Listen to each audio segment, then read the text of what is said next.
that we really do need to discuss. Yeah. All right, I'm gonna call this meeting of the Student Senate to order at 5:08 p.m.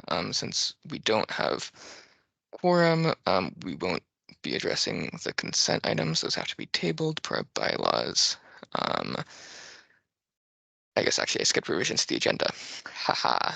I'm proposing that we move the work group resolution, the AI work group resolution, to an info item. Is there anyone opposed to that? No? All right, then that is going to be moved down to info items Senate. Consent items we have to table. So we'll move on from there. Public forum, I don't see anyone in the live. Are there any people in the public that want to say anything? Give that a few seconds here. Nothing in the Q&A. So we can go ahead and move along. Senate reports. I actually want to start with James, since I know you have to leave early. Is that all right with you, James?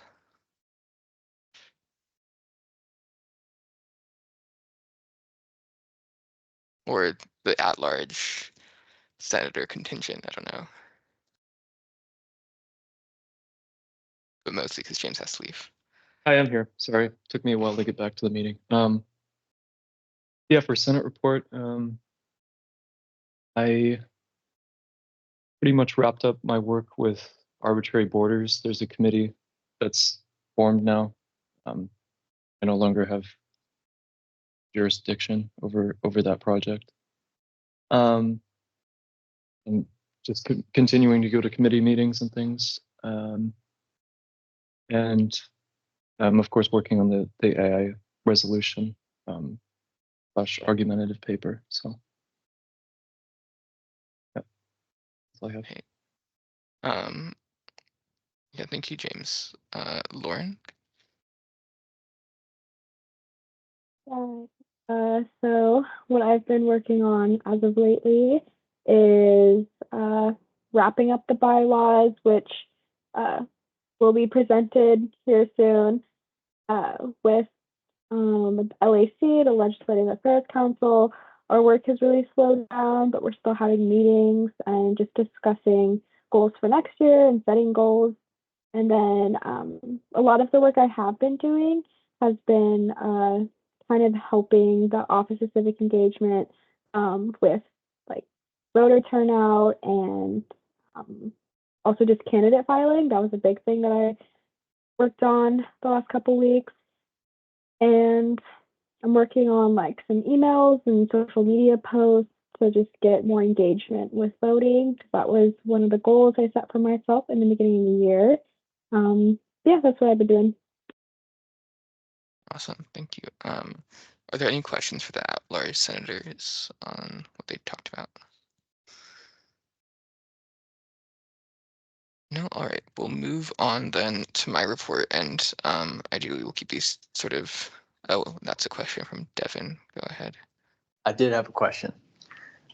What's the target for this year for voter turnout?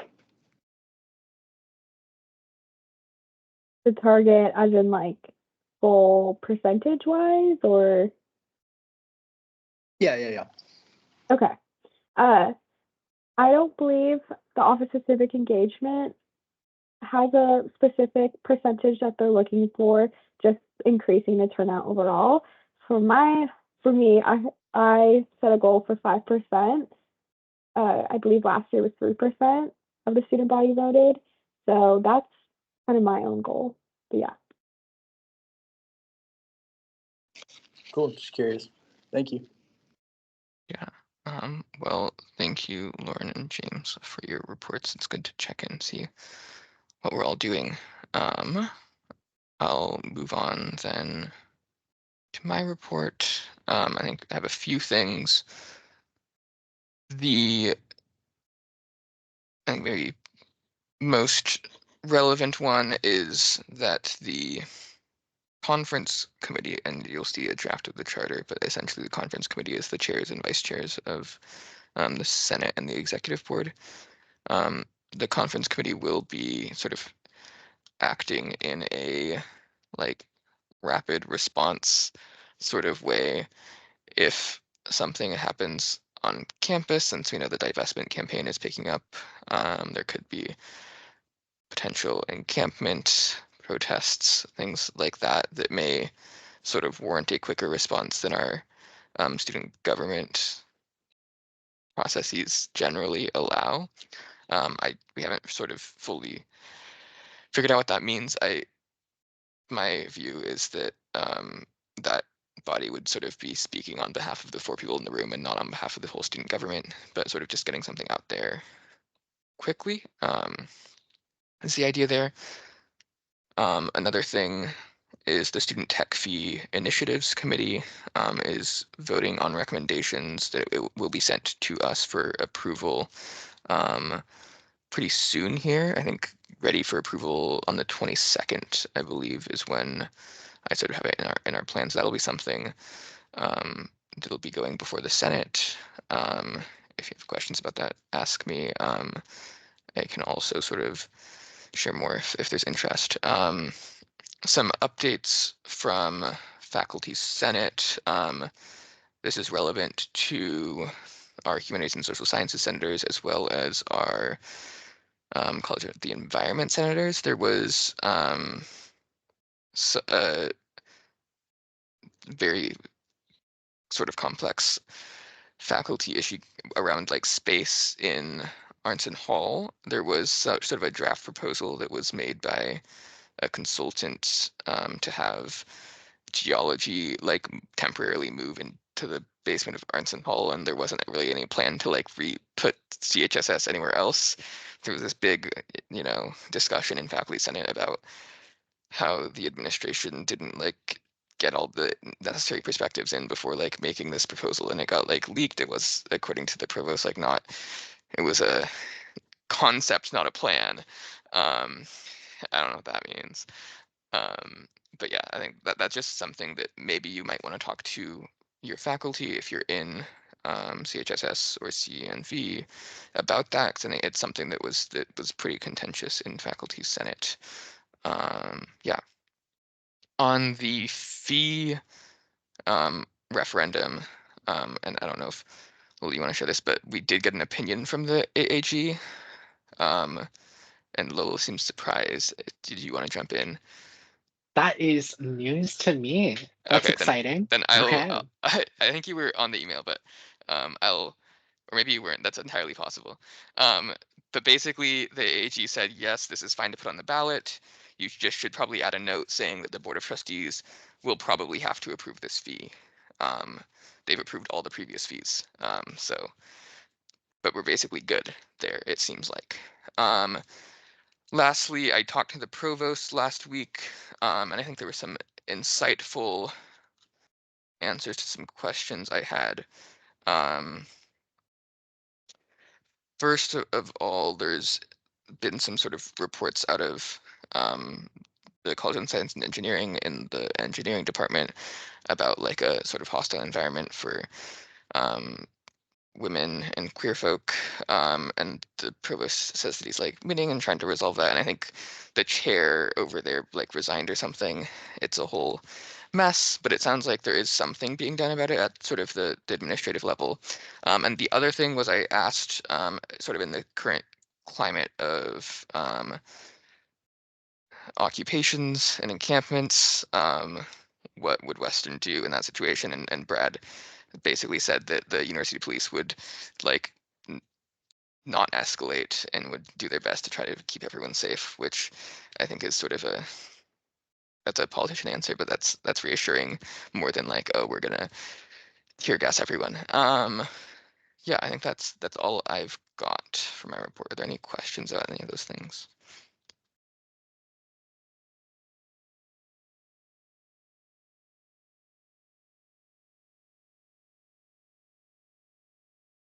No? Okay. Then we can move on to our Fairhaven Senator Where are you? Oh, Emily, yeah. Yep, I'm here.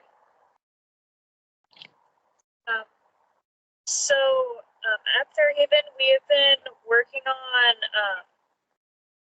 an update on an art installation that's been there since some of our longest staff have been there. It's in need of an update. And we've been talking with the dean and two of our arts instructors within the program. We've been sort of developing a plan right now. It's really just in the developing a consensus stage. Our hope is that this would start to take place next year. Oh yeah, I forgot to mention, we got to a point of agreement where all of us have agreed that it would be a good idea for this to be a student-led project. So we have talked to at least one art instructor and sort of developed a plan. We're just waiting to hear back from the dean and the other art instructor to change the plan, revise the plan, see how that goes. Okay, cool. Yeah, are any questions about that project? And I'm assuming that was all you've got to report. Yeah, okay. Yeah, any questions on that project? No questions. Okay, then we'll keep moving and we'll go to our graduate senators.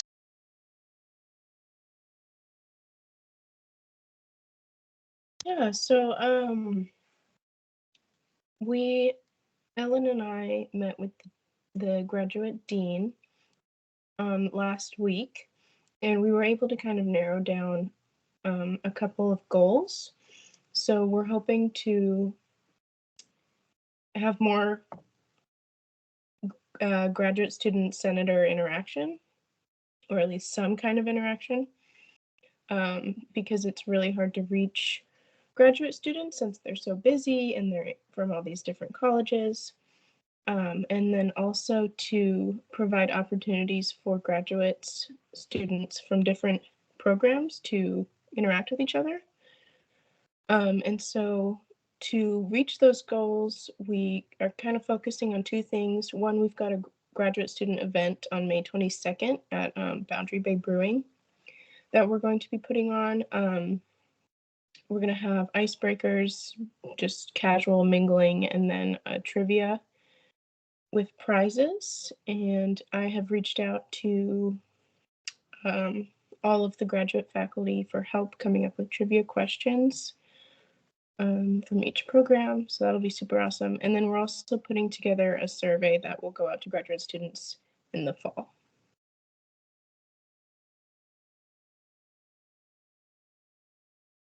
So thank you. Any questions about those? No? Mike, I guess I have a question. The survey, sort of what's the goal with the survey? So we had a little bit of issues with the survey because we also have a graduate student exit survey, kind of like the undergrad exit survey. And so and then the Grad Hub also wanted to put out a survey to try to get more engagement with the Grad Hub. So what we decided to do is stray away from like program satisfaction and work with the Grad Hub so that we can ask questions like, what's the best way for senators to reach you? What kind of events would you actually be interested in attending? That kind of stuff.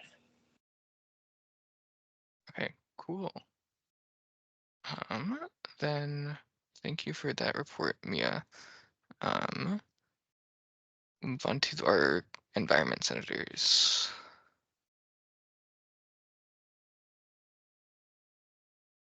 Take it away, Millie and Lola.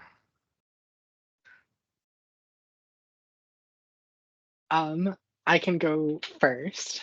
Hello, everyone. My name is Lola. I've honestly been kind of taking a bit of a mini vacation. Just had a lot going on with school and stuff, so I've been prioritizing that, and it's been real nice. That being said, work continues, it never stops. currently, the only things I'm seriously working on are this whole food security referendum, and I did miss that email. That's super exciting news. I just gave it a glance over while others were speaking. It appears as though the Assistant Attorney General said there's no legal issues, and suggested that we put a disclaimer that this still needs to be approved by the board of directors for the university. So we're going to add that, but it's going to be on the ballot, which is exciting. Which means my next big tasks are going to be campaigning, I suppose. And that's exciting. I have some plans in the works there, nothing specific. But yeah, it's going to be that, and it's going to be writing kind of the end of year Senate report type situation. That's pretty much all I got going on. Melly, do you want to share? Yeah, I have been working on the bylaws. Yeah, getting that going. I'm also on the College of the Environment's Diversity and Community Affairs. Earlier in the year, we were charged with reviewing the budget for events and then coming up with new recommendations on how we think events should look like and where like money should be prioritized based on student engagement and impact. So we just presented that to the dean. And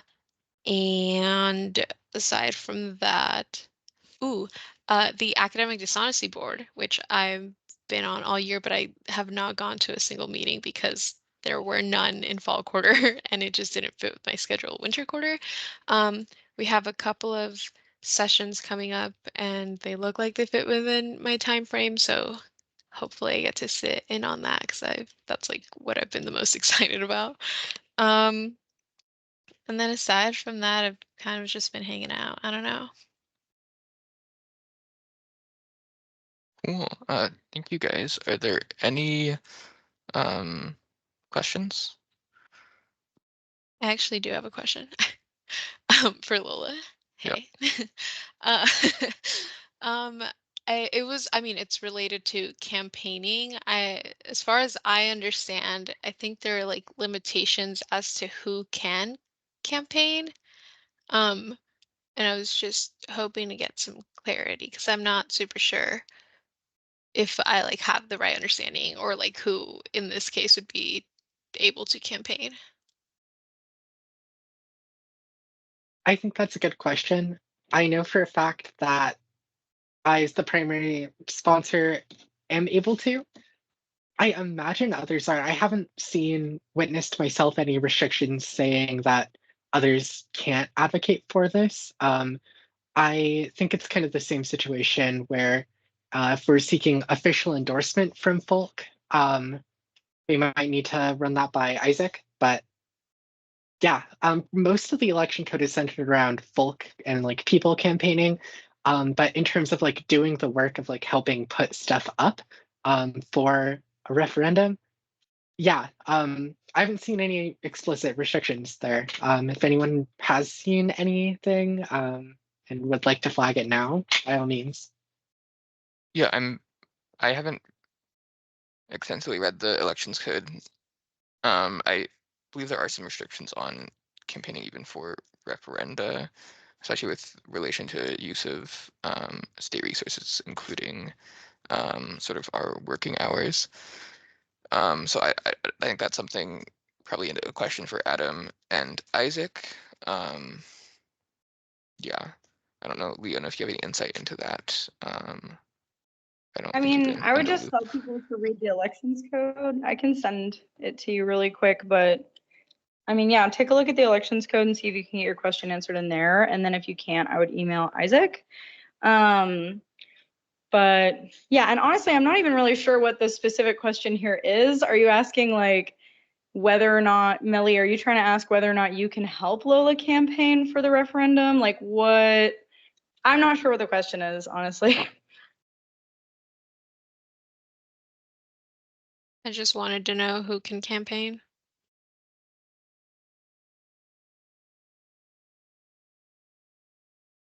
All right. we're going to move on to our Woodring senators, which I don't think that Lily is here, so we actually won't be doing that one. We'll move on to basic needs, but I believe there was an issue with the link. Nelly, can you, sorry, I didn't let you know earlier, could you sort of see if you can get Gina in as a presenter person? And while we're doing that, I'll go talk about the bargaining resolution very quickly, just to sort of keep us somewhat within the realm of time. I have followed up with Adam about the AAG's recommendations regarding the resolution. There hasn't been a response there yet.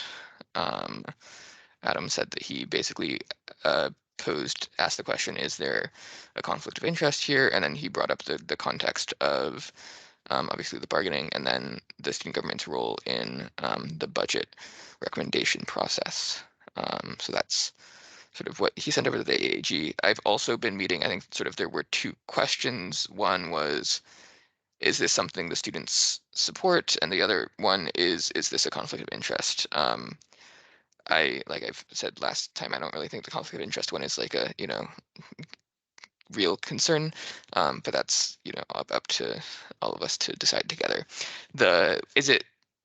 Do students support it? I think I've talked to some chairs of voluntary fee committees. Those are the fees that students vote on. And yeah, the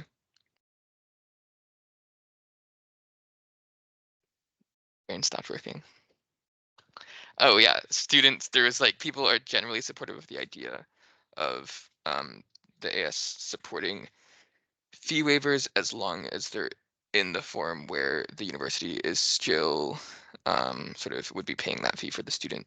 Like that's the kind of waiver instead of just there not being income sort of waiver, because there are sort of budgetary needs for the active transportation fee and all the programs around that. Same with SEJF, same with student tech, same with legislative affairs. So I think that's something we'll when I'm editing this resolution, I think I'll sort of account for that idea, because that idea, when introduced, like seemed to address all the students' concerns. Yeah, are there any questions about that?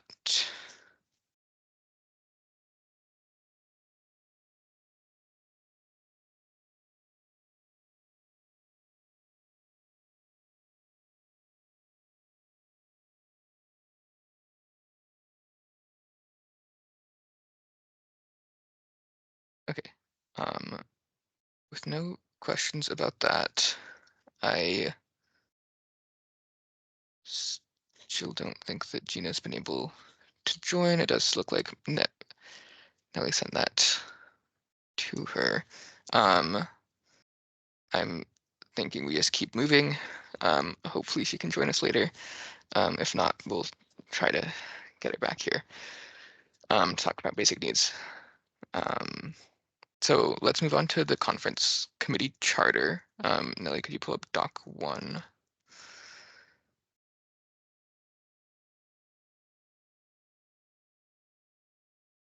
Okay, so it's a little bit weirdly formatted. I just didn't have time to make it look pretty. So yeah, this is the charter that we've me, Daisy, Aaron, and Kira have been working on, and this sort of addresses the thing that we are proposing in the new constitution, but that doesn't necessarily require the constitution to be a thing, is to have this conference committee where we're resolving differences between the two governing bodies. The sort of a lot of detail up in the charge here. If something passes in different forms, conference committee. If it passes in one and doesn't pass in the other, conference committee. If there's disputes about appointments, conference committee. If there's resolutions that are like only from one body, getting the consent of the other, the budget, the division of responsibilities between the bodies where it's ambiguous, creating or amending governance documents, and then like which ones those are is sort of what the committee would be deciding. Amendment to the elections code, that one might have some weird interaction with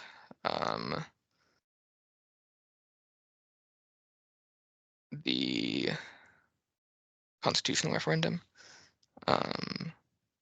Initiatives and referenda prior to the official presentation to either body, and disagreements between bodies. The other thing is just once the conference finishes, there would be like a formal combined version that would be approved, and then that would be sort of approved by both bodies, I believe. Yeah. And then where there's sort of like changes made or when the committee wants to, they can make an explanatory statement for like why the decision was made, how it was made. Yeah, I think that's sort of the core of what the conference committee is. Are there questions about that? And also like any other item that comes before the Senate, it's subject to amendments, legal motions. Y'all could say, actually, we hate this, go away. Yeah, so any input would be appreciated. I think this is a great idea. I'm really glad that this was able to happen. Awesome. Yeah. I think then I could just sort of scroll through slowly the rest of the charter. It's not a very long charter, I don't believe. But yeah, I think the membership is just the four of us, chairs and vice chairs. It's supposed to be very balanced. We have some sort of procedures about where it's not possible to reach consensus. Quorum is all four of us being in the room. And the charter can be amended by sort of our regular processes. So it's sort of mostly standard committee stuff, but it's also like very particular in its use. But yeah, that'll be coming back next week for final approval. So if you have any thoughts that come up between now and then, or yeah, Devin, go ahead. Yeah, could you scroll up to the rules for if there's not a consensus? I was just curious about that. Yeah, so here in voting, you can stop right there, Nelly. The essentially it's like, okay, if we're at an impasse, we would go back to both bodies, and we would also go back to like content experts, whether that's like advisor from a specific place or something else, just sort of getting more perspectives, and then we would come back into conference. If it still can't be reached, then we would just sort of punt it to the next conference committee.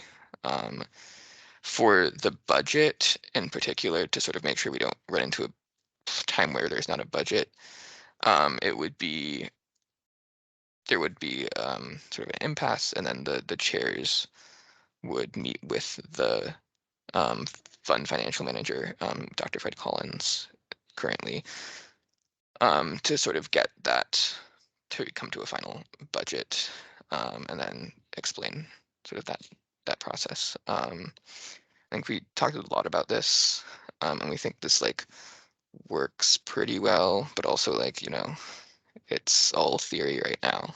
It's a brand new thing.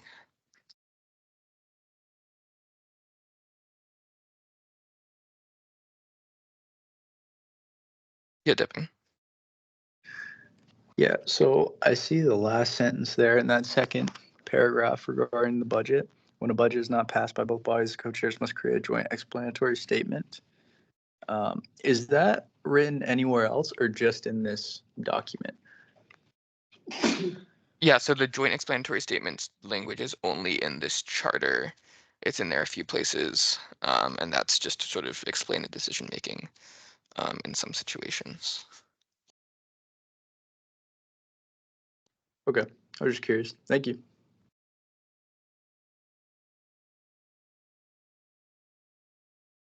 Any other questions on that? Since we don't have any more, we can move on to the next item. I think we're still having trouble getting Gina in here. Yeah. I guess, Leona, do you want to walk us through the appointment process? I think it's pretty simple. If we go to Doc 2, we've got a rubric that was talked between me and Nellie, Daisy, and Leona, or that rubric was made by me this year, but this document and these questions and sort of some proposals about appointments has been discussion with me, Nellie, Leona, and Daisy, and we have some questions here. Hopefully you guys were able to sort of think about these. So I'm hoping that you guys have answers to them. I'll start with the first one. Do you think these current interview questions are relevant to, senator work? Thoughts? I'm seeing some head nods. Devin, go ahead. So I feel like the first question, like why are you interested in working for the AS as a senator? That one's good. That one's good. I think one thing that I would recommend adding or maybe switching out with that is like, what things do you want to do? And then give people like time ahead to actually like think about the things that they want to do and bring their ideas to the table. I think that would be a good change to the process. Okay, Melly? To kind of add off of what Devin said, this is kind of more related to what question? The fourth question, like should there be a question specific to the college? I think something I talked about with Leona was maybe asking like what are issues you believe are important to students in your respective college and what are potential solutions. So I think that's kind of like getting at what Devin is getting at, but also like answering that fourth question. Yeah, I think those seem like two good suggestions. Yeah. I'll move on to the next one, and we don't have to be super like strict about what question you're answering if you have something that sort of pops in. But do you think the hiring committee should or could determine how good of a senator someone could be based on their answers to these questions? And before that, I think Devin, I don't know if you had more on the previous question. Yeah, well, I was adding to like 3, and I do think there are some of the questions that are good and do help determine whether or not a senator is good or whether someone could be a good senator. I would add or maybe like revise a few more. Specifically, another one is number 5, representation. I think that one I would change, and maybe this is just semantics, but how would you collect feedback from the students in your college? Like, and asking how they would go about doing that. I think that's some pretty good question for good insight onto how they would do as a senator. Yeah, I think that's a good idea. Mia? I have agreed with everything that you've said, Devin, so far. I might actually disagree with that last one, though, because that almost sounds like an answer to that question. If you ask someone, how do you effectively represent students? One answer could be by collecting information and sharing it, amplifying it. So I almost don't want the question to be so specific so that they have to kind of think about it more. Just my idea, though. Yeah, I think I agree with Mia here about that question in particular. I also think what Melly and Devin have been saying makes sense. I think that representation is broader than just getting information from students. I don't know, do people who haven't talked yet have thoughts about that sort of question? Or is that even something we should be focusing on?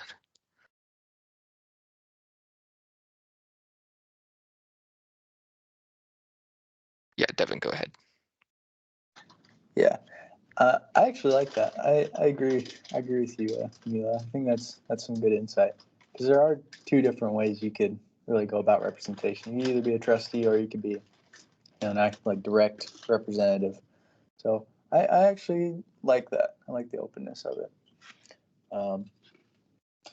Maybe that opens up the question of what do we want senators to lean towards then in terms of representation style. Yeah, I think that's a big philosophical question. I don't know if we can answer that in the rubric. But I think that is something that like is, especially in the formative period that the Senate is in, and maybe it's always in a formative period, but to like think about is what should a senator be broadly. I'm gonna try to bring us back to, yeah, it looks like we've talked about 1, 2, and 3. I guess maybe on this question about a specific college, do people have thoughts there?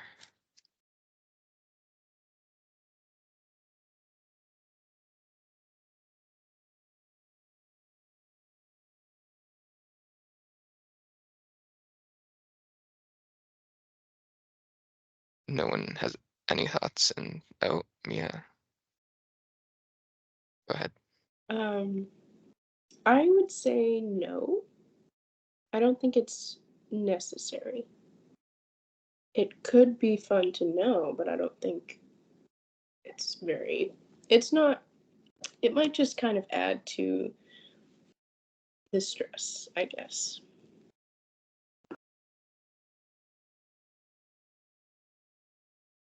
Melly, go ahead. I'm curious what you mean by stress. I kind of see that question as like, oh wait, sorry. I just completely blanked. Oh, sorry. Okay. Um, yeah, asking about like the college specifically, I think would be good to kind of get their get an idea of what they could potentially be working on. Like it could be like I can see it as like a tool. Um, but I'm curious what you mean. I think just I was just appointed in April. So I was just thinking that that might be just kind of one more question that's not essential, and it might just kind of be one more question to answer. I think possibly though, one way you could put it in there is if you were to edit question 1, why are you interested in working for the Associated Students as a senator? And then you asked what are some examples of things that you would like to do, you could then specify for your college.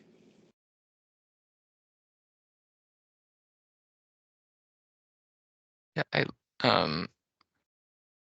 think I'm sort of in the middle here. I liked someone had brought up sort of like the what do you want to do question, and maybe like what do you want to do in your specific college, or like what are the interests of your students, and I'm doing quotes for all of these. But that I think could be a question that would allow someone to talk about their college specifically without it being like a college focused question, so then it wouldn't change between rubrics, but the answers would vary based on college. What's the sort of thought on that?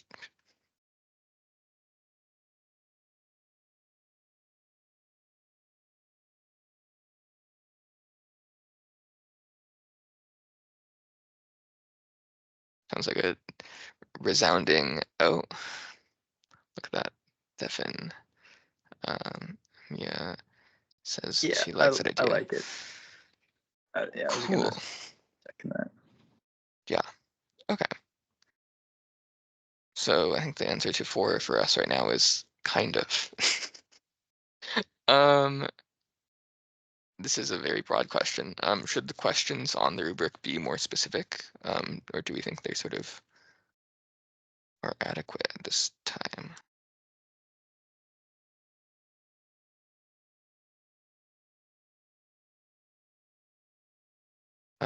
Mia and then Lauren.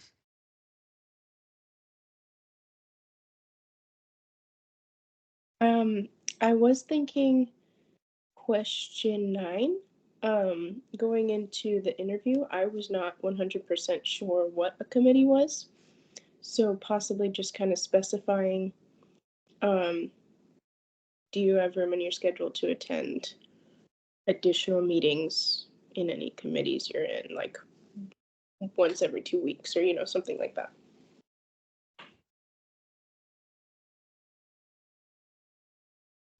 I guess my answer to your question, Gabe, is specifically with question 5, I think we should leave it more broad, less specific, because the more specific we make it, the more confining the question is going to be, and we'll probably get the same general response from every candidate. So I think leaving it more broad, less specific will leave more room for people to come up with more diverse answers.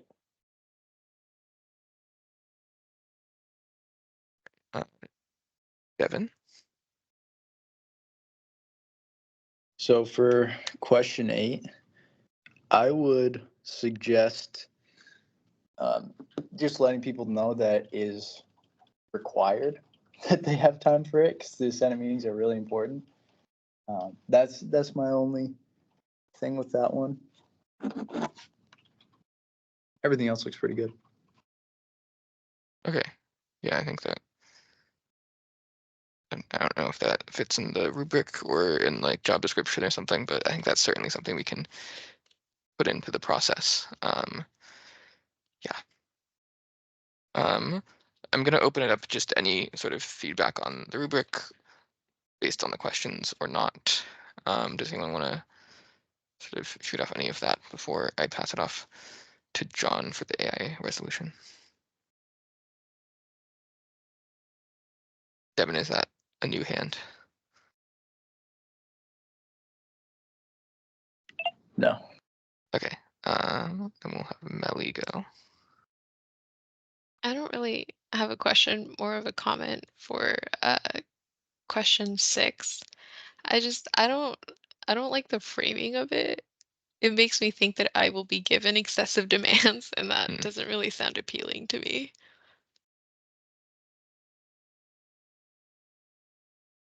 Yeah, that's good to note. I think that comes from one of the old AS hiring rubrics. That's what this was based on. So maybe that one doesn't fit with the Senate. Maybe it does. But I think we could certainly look at reframing that one. Mia, go ahead.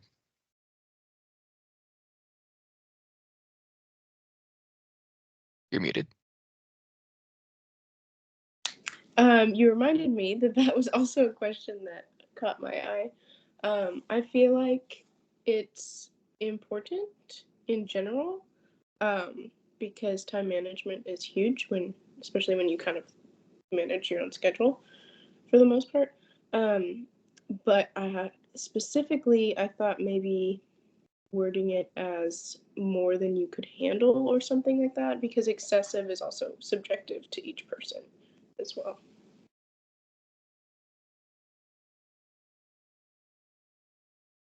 Okay, I will leave it open for one more sort of discussion point if someone wants to raise one. If not, I think we should move on so we can end on time. I don't think that we'll be able to get Gina here. I think there's some weird tech stuff going on and logistics. Yeah, any last thoughts? No, fantastic. Then I'll pass it off to John to talk about the resolution. I think it's Doc 3. Okay. Yeah. So first, a little bit of context. Had the last meeting of the year with ATC on Monday, and ATC ultimately decided to not make a recommendation to Faculty Senate on an AI detection software this year. they want to form a subcommittee to interact with like peer institutions in Washington to see how their AI detection software has gone, or like specifically ask UW why they've chosen not to adopt an AI detection software. So that issue has been pushed indefinitely to next year. And Faculty Senate will not provide a recommendation or to a ATUS without ATC coming back first.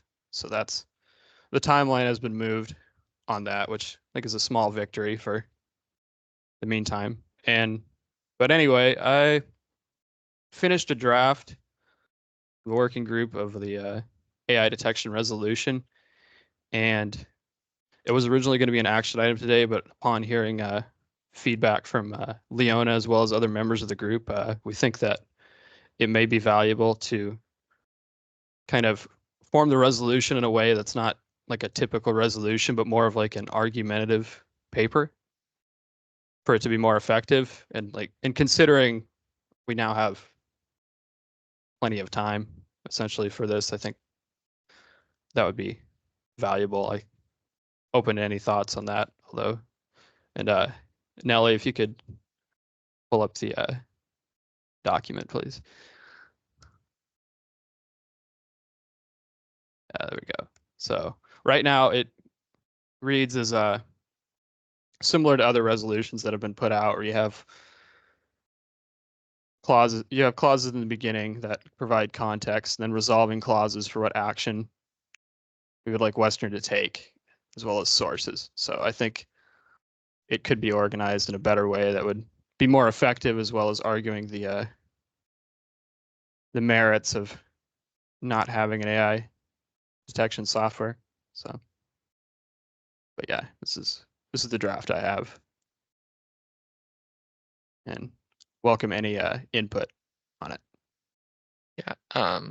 Yeah, if you could just scroll down to the resolving. Thank you, Nellie.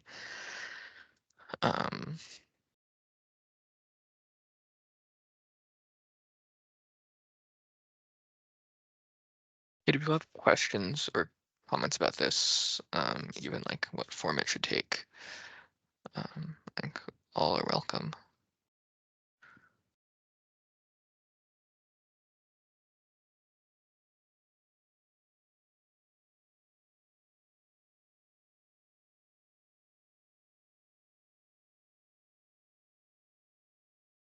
Yeah, Devin, go ahead. I support having it be like a memo or like a technical guidance or an argumentative paper, whatever we're calling it. I support that form. All right, Lauren. I guess my question is just a clarifying question. Since the timeline was pushed back to next year, are you still planning to release this to the student body, or who are you going to give it to? Is the student body going to see it? If so, how? Yeah, so at least right now, I can send it once it's passed. I'm still planning to send it to ATC, although it won't be brought up in a meeting until September or more than likely October.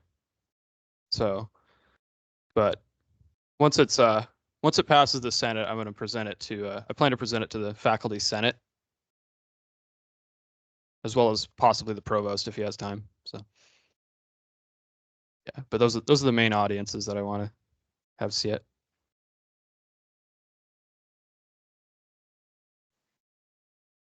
It might like help your case to show it to folks when it's ready, and then let them know that like as this, when this issue comes up again, when it's actually being discussed, like probably towards the end of next year, that you'll come back and continue to have the conversation, because it sounds like their timeline is pushed back so far. If you come at them in like early fall, they might be like, oh, well, we're not worrying about this right now, da da da. And I just don't want them to like forget about this, if that makes sense.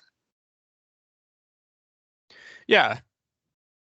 No, I do agree with that. Like if the debate over this AI detection isn't going to take place until later next year, then I don't think it will be very effective to have that conversation with them. So I do agree with that. Although I still think it is possible for the Senate to pass this as a resolution this year, although it's not necessary, nor is it for it to be passed this year. Yeah, I think In my this thought, session of the Senate, I mean, yeah. Yeah, I think my thought on that is there is sort of nothing preventing us from doing this resolution now and doing another one later that's more sort of relevant to the context of whatever discussions are happening in ATC and Faculty Senate. There's also, I don't see that there's necessarily a problem with sort of preparing it and sort of giving instructions to future senators for next year about sort of what the thought process was, how to maybe continue it. I think those are two very viable options. Yeah, I agree with that. You Like, could pass it as, yeah, sorry. You could pass it as like an official draft. I mean, you know. yeah, I guess, yeah, I agree that there are mainly two options to move forward, like either finish this resolution in a way we're satisfied with, like turning it into an argumentative document and then passing it this year, or as our, like forming our AI resolution group to prepare next year's Senate and fill them in on what we've been working on, and then next year's Senate would pass the resolution, because it's, I think we have two choices, but either way, our group will write a report for the work we did. So. Any final thoughts on resolution? I have one more thing, another business to bring up.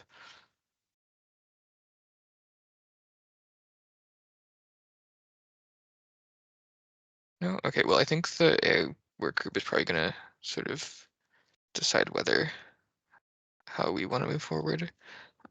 If you guys have strong opinions on how we should voice them now, message us. Yeah. But we'll move on to other business, I believe is all we've got. And I just wanted to sort of raise a question, and that is, our meetings, our 1 hour meetings, are very short, it feels like. And I was wondering if maybe we should make them an hour and a half again for the rest of the year, because we have a lot of stuff coming. I know, like, we've technically voted on them to be like an hour.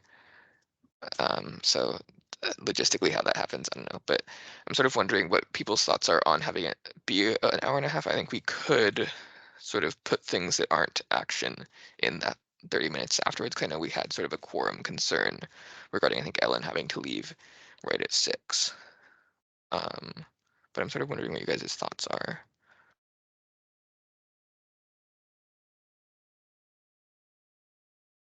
Yeah, Lola, go ahead. I like that idea. I particularly like a version of that in which the last half hour is not quorum related, or not quorum dependent. That way, folk can dip out if they have things going on. But that still gives us time to have these discussions and have it on record and all that stuff. Cool. Devin? Yeah, I agree with that. I think it's a really great idea to have all the non-quorum stuff at the end of the meeting, especially since we have those concerns. So yeah, it was a good idea.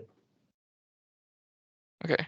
Any other thoughts if you are sort of opposed to adding an extra 30 minutes of non-voting stuff? I think